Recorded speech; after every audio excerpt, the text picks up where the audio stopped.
हर दिन की तरह वो सुबह भी बेहद आम थी। फैक्ट्री के गेट पर दर्जनों मजदूर अंदर जा रहे थे। उन्हीं में था रघु, जो पिछले 15 साल से उसी फैक्ट्री में काम कर रहा था। छोटा सा शरीर, चेहरे पर थकावट, लेकिन आंखों में हमेशा चमक। रघु रोज अपने साथ एक छोटा टिफिन लाता था, लेकिन किसी ने आज तक उसे खाते हुए नहीं देखा था। सहकर्मी सोचते, शायद जल्दी खा लेता होगा। कुछ कहते, शायद शर्माता है इसलिए अकेले खाता है। लेकिन हकीकत कोई नहीं जानता था। फैक्ट्री के मैनेजिंग डायरेक्टर विवेक सर को अचानक मजदूरों की हालत जानने की इच्छा हुई। उन्होंने अपना चश्मा उतारा, अपनी लग्जरी कार छोड़ दी और साधारण कपड़ों में फैक्ट्री के अंदर चले गए। एक आम इंसान बनकर वो एक एक वर्कर से मिल रहे थे, बातें कर रहे थे। तभी उन्होंने रघु को देखा, जो सबको बैठाकर खुद एक कोने में बैठ गया और अपना टिफिन खोला। लेकिन टिफिन खोलते ही अंदर कुछ नहीं था, खाली, एकदम खाली।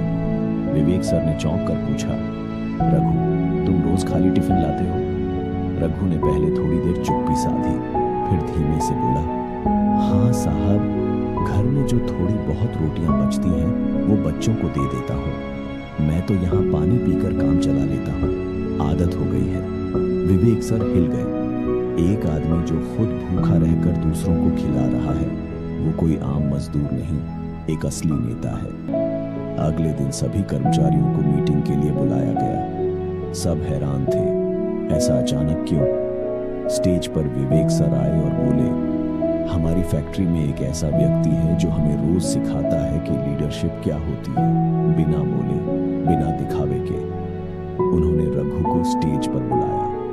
रघु घबराया, कांपते हुए चला आया और तभी विवेक सर ने ऐलान किया, रघु को आज से हमारे वर्कर वेलफेयर डिपार्टमेंट का प्रमुख नियुक्त किया जाता है और हर मजदूर की स्थिति को सुधारने का अधिकार उसे दिया जाता है। पूरा हॉल तालियों से गूंज उठा। रघु रोने लगा।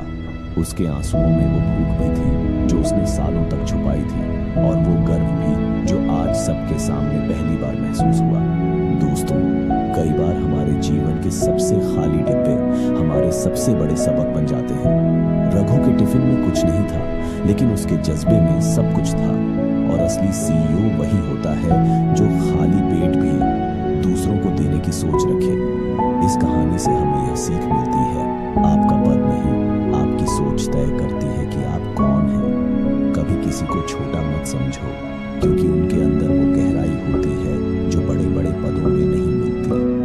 ऐसी और भी प्रेरणादायक कहानियां देखने के लिए चैनल को सब्सक्राइब कीजिए और बेल आइकन दबाना न भूलें।